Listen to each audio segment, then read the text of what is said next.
तो संसार आप विवेक पूर्वक आप छोड़ दें, वैराग्य पूर्वक आपका मन उससे उपराम हो जाए तो बात अलग होती है। और आपके मन में चाहना हो और बलपूर्वक उसको छोड़ना पड़े, परिस्थिति बाध्य कर दे, प्रारब्ध बाध्य कर दे, अथवा कोई आपके बड़े ही आपको बाध्य कर दें कि ये आप नहीं करोगे, तो यहाँ कह रहे हैं कि नहीं, आप संसार को देखना चाहते हो तो आप देखिए, उसको धर्मपूर्वक देखिए। तो शास्त्रों में हर चीज़ के लिए मंत्र दिए हुए हैं। कोई विवाह करना चाहता है, विवाह नहीं हो रहा तो उसके लिए भी मंत्र है। कोई संतान चाहता है, संतान नहीं हो रही तो उसके लिए भी मंत्र हैं, है ना। एक तो प्रसिद्ध दृष्टांत दशरथ जी का पुत्रेष्टि यज्ञ करवाया था उन्होंने। अगर आपको धन चाहिए तो धन के लिए भी मंत्र है। अगर आपको विद्या में बहुत सफल होना है, अद्वितीय विद्वान बनना है, तो उसकी भी उपासना है। और हमने तो प्रैक्टिकली देखा है, लोगों ने उपासना करके इन चीज़ों को प्राप्त किया। और अखंडानंद जी महाराज ने तो यहाँ तक कह दिया है कि सबको एकदम से उधर मत लेकर के जाओ, अभी उनमें वो परिपक्वता तो आने दो, नहीं तो वो न इधर के रहेंगे न उधर के। परमात्मा में मन लगा नहीं और संसार से हटा दिया आपने, तो उनको एक बार थोड़ी निरर्थकता समझ में आने दो। पर जब आप विवेक पूर्वक गुजरेंगे तो निरर्थकता समझ में आएगी, धर्म पूर्वक जाएंगे तो आएगी।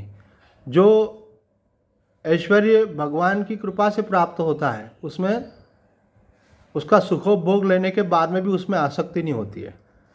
इसलिए एक बड़ा प्रसिद्ध श्लोक है, विशेष करके भगवती के उपासकों के लिए हमारे गुरुदेव शंकराचार्य जी अक्सर उस श्लोक को कोट करते हैं कि बाकी देवता या तो भोग देते हैं या तो मोक्ष देते हैं, लेकिन माता जो है वो भोग भी प्रदान करती है और मोक्ष भी प्रदान करती है।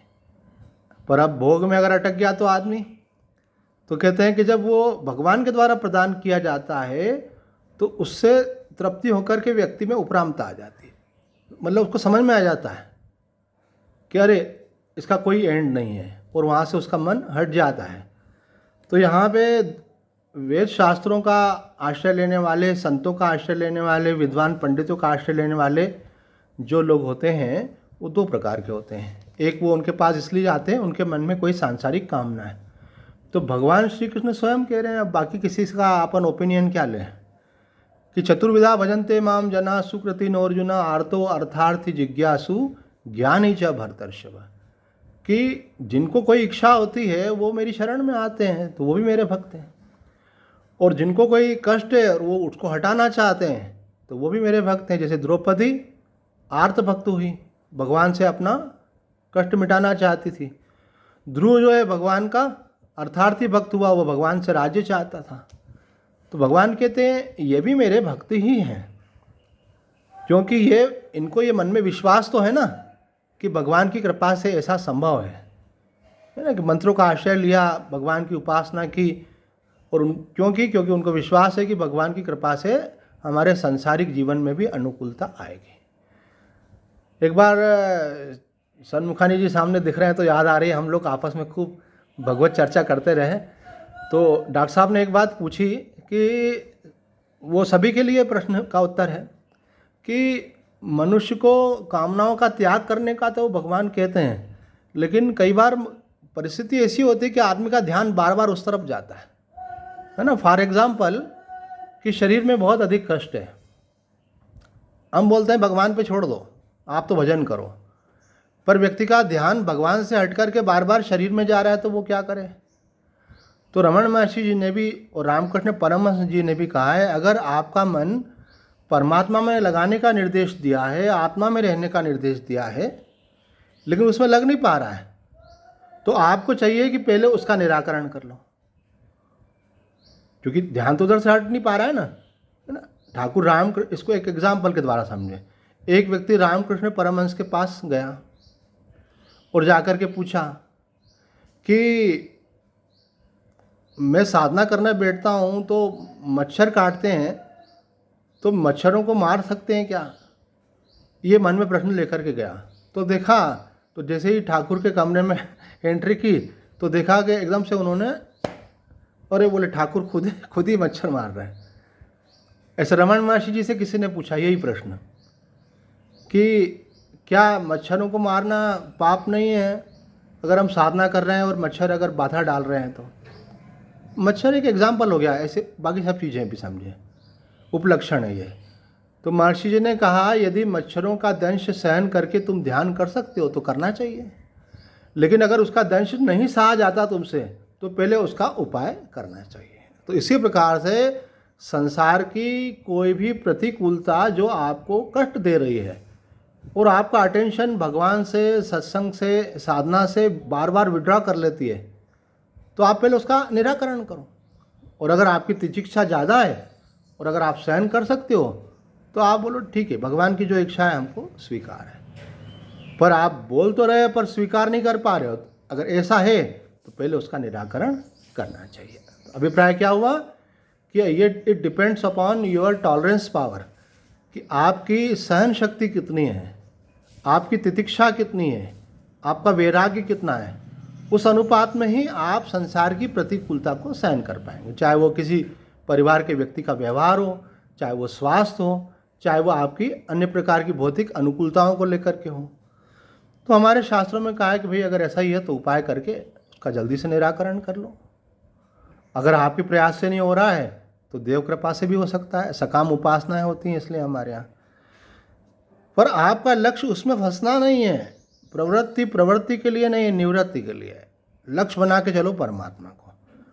तो त्रैगुण्य विषया वेदा, भगवान बोल रहे हैं कि ये 3 विषय के फलस्वरूप संसार की जो प्राप्ति है उसमें तू मत फंस जाना। निस्त्रैगुण्य भवार्जुना, तुम इन तीनों चीज़ों से फाइनली तुमको उठना ही है। निर्द्वंदो, ये द्वंद्व क्या है? अनुकूलता और प्रतिकूलता, लाभ और हानि, जय और पराजय, सुख और दुख, इसको द्वंद्व बोलते हैं, अपोजिट। तो अभी क्या होता है, व्यक्ति चाहता है सुख मिले मुझे, दुख नहीं मिले, मान मिले, अपमान नहीं मिले। और अपमान मिलता है तो दुखी होता है, दुख आता है तो बीमारी आती है, तो अपमान आता है तो उसको स्वीकार नहीं होता है। तो भगवान बोलते हैं कि इन चीज़ों से तुमको उठना है। तो अब आपके पास देखो समय भी वही है, ऊर्जा भी वही है। अब एक बहुत महत्वपूर्ण बात बता रहे हैं, आप ध्यान देना उस पर, कि या तो आप संसार को संवार लो और यहाँ फिर आप संसार के प्रभाव से अपने को मुक्त कर लो। तो यहाँ तो आप अपनी ऊर्जा परिवर्तन में लगाओ, संसार को बदलने में लगाओ, और यहाँ फिर आप संसार से अपने को अप्रभावित रखने में, असंग रहने में अपनी ऊर्जा लगाओ। हमारे पूज्य स्वामी कृष्णानंद जी महाराज कहते थे लोगों को यह भी नहीं आता है कि भगवान से प्रेयर क्या करना। कई लोग बोलते हैं स्वामी जी बताइए प्रेयर क्या करना, सुन लो भैया प्रेयर क्या करना। तो पूज्य स्वामी जी का ये कहना था कि भगवान से कहना चाहिए प्रेयर करने के समय कि भगवान मुझे सद्विवेक और सहन शक्ति दो। क्या बोलना चाहिए? भगवान मुझे सद्विवेक और सहन शक्ति दो। अब देखो इसका महत्व कितना है इस प्रेयर का, कि अगर आपका विवेक जगा हुआ है तो प्रतिकूल से प्रतिकूल परिस्थिति में भी आप गलत मार्ग में नहीं जाएंगे। नहीं तो आदमी जब सहन नहीं कर पाता तो अनुचित की तरफ प्रवृत्त हो जाता है। दूसरी बात, आपने सहन शक्ति मांगी, तो सहन शक्ति मांगी तो वो उस चीज़ का प्रभाव आप पर से कम हो जाएगा। जैसे ठंड लग रही है तो एक तो ये हो सकता है कि ठंड ही नहीं लगे आपको, तो बोले भाई ये तो प्रकृति का काम है, प्रारब्ध का काम है, वो तो अपना काम करेगा। तो दूसरा उपाय ये कि आपने हीटर चला दिया, आपने जो है कोट पहन लिया, आपने कंबल पहन लिया, आपने ओढ़ लिया कुछ, तो अब आपको ठंड नहीं लग रही है। तो आपको अपनी टॉलरेंस पावर बढ़ा लेंगे आप, तो आपको परिस्थितियों का प्रभाव नहीं होगा। ऐसा घर में भी देखने को आता है कि घर के 4 मेंबर हैं, एक ही कोई घटना घटी तो एक बहुत प्रभावित होता है, एक कम प्रभावित होता है। क्यों? उसका टॉलरेंस ज़्यादा है। तो ये टॉलरेंस पावर को बढ़ाएंगे तो इसका एडवांटेज क्या है कि आज एक परिस्थिति के कारण आप दुखी हो रहे हो, भगवान से कहा कि भगवान मेरी ये परिस्थिति आप कृपा करके इससे मुझे निजात दिलाइए, इससे छुटकारा दिलाइए। हो सकता है आपके ऊपर भगवान की कृपा इस रूप में हुई, वो परिस्थिति आपकी हट गई, लेकिन कल फिर दूसरी परिस्थिति आएगी, फिर आप प्रेयर करोगे। इसलिए भगवान से कुछ ऐसा एसेट मांगो, ऐसी संपत्ति मांगो जो आपको हमेशा काम आए। तो ये व्यवहारिक तल की बात बता रहे हैं कि यदि आप भगवान से ये मांगोगे कि भगवान मुझे सहन शक्ति दे, तो किसी ने आपके साथ कुछ गलत व्यवहार किया तो आप उसको इग्नोर कर सकेंगे, अरे दुनिया है, अपने को परवाह नहीं करना, लोग तो कुछ भी बोलते रहते हैं, कहते रहते हैं, करते रहते हैं, हमको अपनी मस्ती में रहना। तो मस्ती में कौन रह पाएगा? जिसके अंदर सहन शक्ति होगी। तो आप भगवान से मांगिए, भगवान मुझे सहन शक्ति दीजिए। आप भगवान से मांगिए, आप भगवान मुझे विवेक दीजिए। जिसका विवेक जगह होता है ना, किस परिस्थिति में क्या करना है, वो उसका दिमाग काम करता है। एक और इम्पॉर्टेंट बात बतला रहे हैं, मैं इसलिए बोलता हूँ कि ये बातें जो हमारे दिल को छू गई हैं, वो बातें यदि याद आ जाती हैं, जिसका हमको लाभ मिला, तो मैं ये स्पेशली बोल के बताता हूँ। जैसे स्वामी जी ने व्याख्या लिखी ना, तो वो आखिरी में लिखते हैं परिशिष्ट भाव, मतलब कि इसका जो विशेष मीनिंग है वो। तो हमारी लाइफ के में बहुत सारी चीज़ें हमने जो संतों से सुनी और हमको लगा कि अरे ये तो बहुत ही इम्पोर्टेंट बात है। और जिस दिन वो बात हमको किसी संत से सुनने को मिली, तो उसके बाद हमको ऐसा भी लगा कि आज तो मेरा मानो भगवान की कृपा हो गई, आज तो स्वामी जी ने कितनी बढ़िया बात बोली है, गजब। और दिन भर प्रसन्नता इस बात की कि आज बहुत बड़ी बात मिल गई अपने को। तो देखो, वो बड़ी वाली बातों में से एक बात बता रहे हैं। स्वामी जी कहते थे मनुष्य के जीवन में जो समस्याएं हैं, उसमें 20% तो उसके प्रारब्ध के कारण है। मनुष्य के जीवन में व्यवहारिक तल पर जो समस्याएं हैं, उसमें 20% तो उसके प्रारब्ध के कारण है, और 80% समस्याएं उसकी गलत प्रतिक्रिया के कारण है। जैसे मानो किसी की पत्नी ने बोला कि मेरी तो किस्मत ही खराब थी कि मैंने आपसे शादी करी, है ना? तो पति मुस्कुरा दे, बात खत्म हो जाएगी। और पति को आ गया गुस्सा, उन्होंने अपने पास जो रखा था सामान हटाया, बोले तेरे को अगर ऐसा लगता है ना तो तू जा अपने मायके और भेज दे डाइवर्स का नोटिस। अब उसने तो ऐसा हल्के फुल्के में बोला था, इन्होंने बहुत सीरियसली ले लिया। तो तुम क्या समझते हो, तुम्हारे बिना मैं नहीं रह सकती है? तो बोले यहाँ किसको तेरी गरज पड़ रही है? ओ, बात जरा सी थी, कहाँ से कहाँ पहुँच गई। जो काम एक मुस्कुराने में बात खत्म हो सकती थी, उस बात को इतना बढ़ा लिया गया। तो ये एग्जाम्पल स्वामी जी ने नहीं दिया, ये तो मैंने दिया आपको। स्वामी जी कहते थे कि हमारी गलत प्रतिक्रिया के कारण परिस्थितियाँ बहुत बढ़ जाती हैं। कई बार ऐसा होता, थोड़ा सा आप चुप रह जाओ तो बात खत्म हो जाती है। एक बच्ची, बहुत साल पुरानी बात है, वो कहने लगी कि स्वामी जी आपको तो स्वभाव मालूम है, मेरा बहुत तेज स्वभाव है। मैंने कहा बिल्कुल जानता हूँ, अगर तुमको कोई कमेंट कर दे, कुछ कर दे, तो तुम अच्छा खासा ऑपरेशन कर दो उसका। पर बोले आज मैंने अपने स्वभाव पर विजय प्राप्त करी। मैंने कहा किससे? बोले केमिस्ट्री लैब में थी और वहाँ पे अपना एक्सपेरिमेंट कर रही थी, और एग्ज़ाम था और एक्सटर्नल आया था, तो एक्सटर्नल ने मेरे ऊपर कुछ तानाकशी कर दी। अब कौन का दिमाग किधर चला जाए। तो अगर मेरा जैसा स्वभाव है, अगर मैं उसका ऑपरेशन करती तो वो पानी पानी हो जाता, और उसके बाद कभी किसी लड़की को कभी कमेंट नहीं करता। वो मुझे भैया बोलती है। बोले लेकिन भैया मैंने समझ लिया कि अब ये एक्सटर्नल है, कुछ बोला तो मेरे मार्क्स तो गए समझ लो, और यहाँ का माहौल अलग बिगड़ जाएगा। तो मैंने अपने आप को संभाल लिया। मैंने कहा देवी बड़ी कृपा करी आपने अपने आप के ऊपर, क्योंकि हर समय ऐसा नहीं होता है कि आपको अपनी प्रतिक्रिया देना है, कभी कभी प्रतिक्रिया को रोकना भी आना चाहिए ऐसे। तो आप अगर गलत प्रतिक्रिया दे देते हैं तो आप देखते हैं कि समस्याएं कई गुना ज़्यादा हो गई। ये जो अक्सर करके ये जो आत्महत्या होती है, ये एक प्रतिक्रिया है कि किसी कोई घटना घटी और आपको बहुत बुरा लगा अथवा सहन नहीं हुआ, और आपने बोला कि अरे इससे तो मर जाना अच्छा है, और सामने वाला ने बोला तुम्हारे जैसे कायर लोग मरते नहीं है, इसके लिए भी हिम्मत चाहिए। बोले सही में मर जाऊँ? बोले मरो ना, कौन तुम्हारी परवाह कर रहा है। और उन्होंने कहा ओह, घटना घट गई।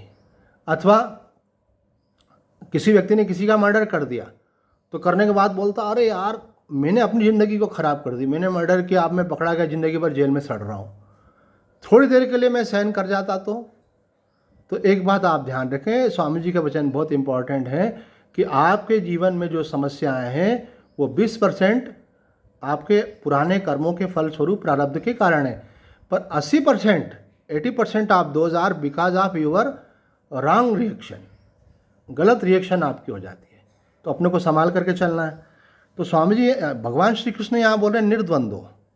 तो आप हमेशा संसार को अनुकूल बनाने के चक्कर में मत रहें। एक और विकल्प है उसका, उस पर भी ध्यान दें, ऑप्शन है यहाँ पर। संसार जैसा भी हो आप अपने को बदलें। बोले मुझे ध्यान नहीं देना है, मुझे महत्व नहीं देना है, मुझे प्रभावित नहीं होना है।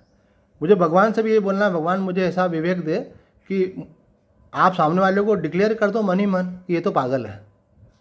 कोई व्यक्ति गलत सलत व्यवहार करता है और आपने मन ही मन डिक्लेयर कर दिया उसको कि ये तो पागल है, तो पागल व्यक्ति के बात को महत्व दिया जाता है क्या? बोले तो कुछ भी बोल सकता है भाई, स्वतंत्र है, अपने को इसके ध्यान नहीं देना है।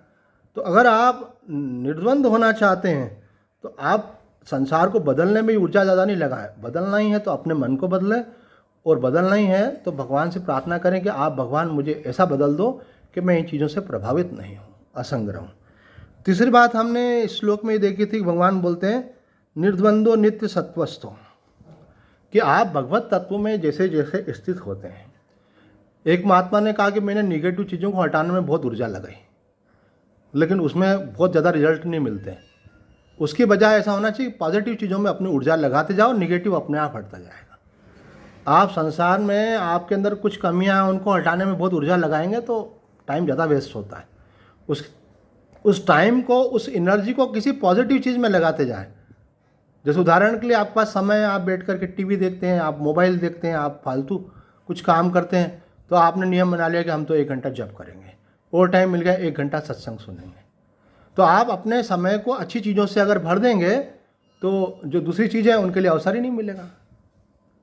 एक व्यक्ति हमको बोलने लगे कि स्वामी जी मैंने नौकरी इसलिए छोड़ दी कि भगवान का भजन करूँगा, पर यहाँ तो शाम को 4-5 बजती है, मेरे को पहले से पीने की आदत थी, मैं पीने बैठ जाता हूँ, आप मुझे संकल्प दिलाओ, छुड़वाओ मेरा ये। मैंने कहा एक काम करो, आप तो 4 बजे मेरे पास आ जाया करो, क्योंकि 5 बजे सत्संग होता है, 4 से 5 मैं आपसे ग्रंथ सुनूंगा और फिर उसके बाद उसके ऊपर व्याख्या होगी। ऐसे 5 बजे तक सब आ जाएंगे। तो वो आए नहीं, तो बोला नहीं स्वामी जी आप तो मेरे को हनुमान जी के सामने संकल्प दे। मैंने कहा पहले लिया है क्या? हाँ, बोला मैंने 3-4 बार संकल्प लिया, टूट गया। तो मैंने कहा आप एक बार और तोड़ना चाहते हो क्या? मैं तुमको उपाय बता रहा हूँ, वो करो ना। अच्छी चीज़ से अपने मन को भर दो, बुरी चीज़ अपने आप हट जाएगी। ऐसे तो हमारे शास्त्र कहते हैं कि अपनी ऊर्जा को परमात्मा की तरफ आप लगाते जाओ। तो यहाँ पे नित्य सत्वस्थों का मतलब है भगवान में मन को लगाओ, भगवान में स्थित हो। सत्संग में अगर डायरेक्ट भगवान में आपको पकड़ में नहीं आ रहा हो तो अगर जो समय आप सत्संग में दे रहे हैं वो भगवान में दे रहे हैं, जो समय आप स्वाध्याय में दे रहे हैं वो भगवान में दे रहे हैं, जो समय बैठ कर के आप कुछ सुमिरन कर रहे हैं वो भगवान में दे रहे हैं, जो समय देव दर्शन कर रहे हैं, कोई तीर्थ यात्रा कर रहे हैं वो भगवान में दे रहे हैं। तो भगवान श्री कृष्ण यहाँ हमको ये बात समझाना चाह रहे हैं कि आपको किसी प्रकार से संसार से अपने को उपराम करना है। देखो 2 चीज़ें होती हैं, एक होती है अपेक्षा, वो होती है राग द्वेष के कारण। आपको राग है तो आप चाहते हैं ये हो, और आपको राग है तो आप बोलते हैं कि इसको यहाँ नहीं होना चाहिए, है ना, द्वेष हो गया। तो राग द्वेष के कारण जो होती है अपेक्षा होती है और किसी की उपेक्षा होती है। ये अपेक्षा और उपेक्षा दोनों आपको बांधने वाली है। तो भगवान यहाँ न तो अपेक्षा की बात कर रहे हैं और न उपेक्षा की बात कर रहे हैं, भगवान उपरामता की बात कर रहे हैं। भगवान ने यहाँ पे कहा है श्लोक में निर्द्वंदो नित्य सत्वस्थो निर्योग क्षेम आत्मवान, कि आप जो है उन दोनों चीज़ों से अलग हट जाओ। आप ये मत सोचो कि ऐसा प्राप्त होना चाहिए, ऐसा नहीं होना चाहिए, अथवा ऐसा रहना चाहिए।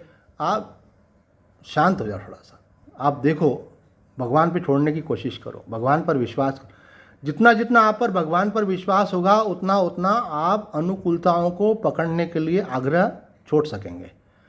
जितना जितना आपका भगवान पर विश्वास होगा उतना उतना आप प्रतिकूलताओं की जो चिंता करते हैं ना कि कब ठीक होगा कब ठीक होगा, ये हट जाएगा। ये जो आप सोचते हैं ना कब ठीक होगा, ये आपका आध्यात्म में बाधा है। और ये जो आप सोचते हैं ना कि ये बना रहना चाहिए, ये भी बाधा है। क्षेम बोलते हैं उसको, कि बना रहे। किसी चीज़ को हटाना चाहते हैं, किसी चीज़ को सटाना चाहते हैं, किसी चीज़ को बनाए रखना चाहते हैं, ये सब चीज़ें आपके लिए बाधक बनती हैं। तो बोले फिर क्या करना चाहिए? बोले आप भगवान पर विश्वास करो, भगवान जो करेंगे अच्छा करेंगे, और आप अपना कर्तव्य करते चलो। आप अपना कर्म करते जाओ, लेकिन आपका ध्यान परिणाम की तरफ नहीं जाना चाहिए। इसके पीछे एक सीक्रेट है। कर्म बाधक नहीं होता है, बाधक होती है अंतःकरण में जो क्रेविंग होती है, ये कब होगा, कैसे होगा, होगा नहीं होगा, ये आपकी अंतःकरण की स्थिति को परमात्मा से हटा करके संसार में ले आते हैं। तो भगवान ने उपाय पहले ही बता रखा। अगले श्लोक तो खास प्रसिद्ध श्लोक है, वो इसके बाद जो लिया जाएगा, कर्मण्येवाधिकारस्ते। तो कहते हैं कि आपको चाहिए कि आप अपने मन को संसार से उपराम कर लो। जैसे जैसे आपका भगवान में विश्वास होगा ना, आपका मन संसार से हटता चला जाएगा, आप संसार से उदासीन होते जाएंगे। किसी का अच्छा व्यवहार है तो प्रभावित नहीं है, बुरा व्यवहार है तो प्रभावित नहीं। तो भगवत विश्वास अथवा मुमुक्षा, दो में से कोई एक चीज़ हो तो आप संसार से आसानी से उपराम हो जाएंगे। और कहाँ स्थित हो जाएंगे? जो गुरु का उपदेश है कि आप भगवत स्मरण में रहो, जो गुरु का उपदेश है कि तुम साक्षी हो, उस साक्षी में टिकने के लिए योग्यताएं चाहिए। जब तक आप संसार में आसक्त रहेंगे तो साक्षी में कैसे रहेंगे? जब तक आप संसार में आसक्त रहेंगे तो आप भगवत प्रेम में कैसे रहेंगे? और अगर आप भगवान के प्रेम में आ गए, साक्षी में आ गए, पूर्णता में आ गए, आनंद में आ गए, तो ये श्लोक तो उन्हीं महापुरुषों के लिए कहा है। दूसरे अध्याय का जो 46वां श्लोक है, ये जिनकी स्थिति हो चुकी है, जो ब्रह्मज्ञ हैं, उनके लिए भगवान कहते हैं यावान अर्थ उदपाने सर्वतो संप्लुतोदके, कि जिन लोगों को बड़ा जलाशय प्राप्त हो जाए, सरोवर प्राप्त हो जाए, उनको गड्ढे के जल से क्या प्रयोजन? भाई छोटे छोटे गड्ढे का पानी है, अगर उसका आपने हाथ से अपने बदन पर डाल भी लिया, हाथ पे धो भी लिए, तो उसकी मिट्टी उड़ जाएगी, फिर आप उसमें स्नान नहीं कर सकते। और अगर आपने धीरे से बाल्टी भर के अगर मानो स्नान कर भी लिया, तो बाल्टी भर के जैसे पानी निकाला तो फिर उसमें कपड़े नहीं धोए जा सकते। अगर कपड़े धो लिए उसमें से, पानी में धूल मिट्टी उठ गई, तो वो पानी पीने लायक नहीं रह जाएगा। लेकिन सरोवर का पानी है, उसमें सारे काम कर सकते हैं, आप नहा भी सकते हैं, कपड़े भी धो सकते हैं, और पानी उसका पीने के लिए भी उपयोग कर सकते हैं। तो कहते हैं जिसके पास अनलिमिटेड सोर्स है ना, आजकल जैसे आजकल की भाषा में बोले तो ये जियो कंपनी वाले ने शुरू किया अनलिमिटेड कॉलिंग है। तो पहले आदमी बात करता था, सोचता था खर्चा हो रहा है, आजकल ज़्यादा बात इसलिए भी करता है, बोले अनलिमिटेड है, कोई टेंशन नहीं है। तो इसी प्रकार से जिसके पास अनलिमिटेड आनंद है, उसको छोटे छोटे संसार के सुखों की लालसा नहीं रह सकती। संसार के छोटे छोटे सुखों की लालसा बताती है कि पूर्ण आनंद में स्थिति नहीं है। वो पूर्ण आनंद में स्थिति होने पर इनकी लालसा अपने आप स्वतः ही शांत हो जाती है। तावान सर्वेषु वेदेषु ब्राह्मणस्य विधानस्य, भगवान ने कंपेयर किया। तावान मतलब जिस व्यक्ति ने उस स्थिति को प्राप्त कर दिया है, उसको छोटे छोटे चीज़ों का कोई प्रयोजन नहीं रह जाता है। लेकिन एक बात बहुत ध्यान देने वाली है, ये पूर्ण अवस्था को प्राप्त हुआ है कि नहीं हुआ है, ये अपने आप में एक क्वेश्चन हमेशा बहुत लोगों के साथ रहता है। तो कोई उड़िया बाबा जी के पास गया और बाबा से कहा कि बाबा मेरे को ब्रह्म ज्ञान तो हो गया, मेरा को लगता मेरा जीवन धन्य धन्य हो गया, भगवत प्राप्ति हो गई मुझे, अब मुझे क्या करना चाहिए? तो भगवान बाबा ने कहा कि अगर तुमको भगवत प्राप्ति हो गई है तो बढ़िया है, भगवत चिंतन करते रहना चाहिए, भगवान का ध्यान करो। तो वो जब चला गया व्यक्ति, तो अखंडानंद जी महाराज ने बाबा से पूछा कि बाबा ये बोल रहा है मेरा तो काम बन गया और आप बोल रहे हो कि साधन करते रहना चाहिए, तो जब काम बन गया उसके लिए तो कोई कर्तव्य नहीं होता। तो बोले अरे कई लोगों को ऐसा लगता है कि काम हो गया है, हुआ नहीं होता है, फिर बाद में चल कर के मालूम पड़ता है तो बोलते अरे हमारा समय तो ऐसे ही चला गया, हम तो सोच रहे थे फाइनल हो चुका है। तो अगर काम बन गया है तो भी भजन करने से कोई बाधा तो है ही नहीं। तो रमन महर्षि जी से ये प्रश्न दूसरे प्रकार से पूछा, आप इन चीज़ों को थोड़ा लिंक कर लेना आपस में। किसी ने पूछा कि जिस व्यक्ति को ये बात समझ में आ गई है कि मैं आत्मा हूँ और आत्मभाव में स्थित रहता है, उसका यज्ञ से, तप से, दान से, तीर्थ से, व्रत से और नियमों से क्या प्रयोजन? रमण गीता नामक पुस्तक में ये प्रश्न पूछा है। तो महर्षि जी कहते हैं वहाँ पर उसका उत्तर देते हुए कि यदि वो आत्मभाव में स्थित है, आत्मनिष्ठा में स्थित रहता है, तो यज्ञ, तप, दान, तीर्थ, तप और भी जो साधन समझ लो, जप आदि आदि, तो सेवा आदि, तो वो कहते हैं कि ये सब उसको उसमें टिके रहने में, दृढ़ होने में और अधिक सहयोगी होते हैं। निषेधात्मक भाषा नहीं बोली। हमने व्यक्तिगत रूप से वामदेव जी महाराज से पूछा था कि जब व्यक्ति को ये बात समझ में आ रही मैं आत्मा हूँ और उसके उसमें रहता है, तो फिर पूजा पाठ जब तब इसकी क्या ज़रूरत है? तो उन्होंने कहा कि अगर किसी का स्वभाव बना हुआ है कि वो जप करता है, किसी का स्वभाव बना हुआ है कि वो व्रत करता है, तो उससे इसके इस लक्ष्य में कोई बाधा नहीं है, क्योंकि कुछ ना कुछ तो करोगे। तो संसार का खाना पीना छोड़ोगे नहीं, सोना छोड़ोगे नहीं, मिलना जुलना छोड़ोगे नहीं, बाकी व्यवहार छोड़ोगे नहीं। और अगर आपको लग रहा है कि अब मेरी स्थिति हो गई, तो आपने भगवान की भक्ति छोड़ दी, सेवा छोड़ दी, जबकि वो तो सात्विक कर्म है, वो आपको उसमें स्थित होने में और अधिक सहयोगी है। इसलिए भगवान कहते हैं उसका कोई प्रयोजन नहीं है, पर करे तो भी कोई उसको बाधा नहीं। तो यहाँ कहते हैं तावान सर्वेषु वेदस्य ब्राह्मणस्य जानता, जिसने ब्रह्म को जान लिया है, ऐसा जो ब्रह्मज्ञ है, उसका कहीं कोई प्रयोजन नहीं रहता है, लेकिन वो कुछ भी करे तो स्वतंत्र है उसके लिए। तो आज इतना ही। ओम पूर्णमद पूर्णमदम पूर्णात् पूर्णमुदच्यते पूर्णस्य पूर्णमादाय पूर्णमेवावशिष्यते। ओम शांति शांति शांति। हरि ओम तत्सत्।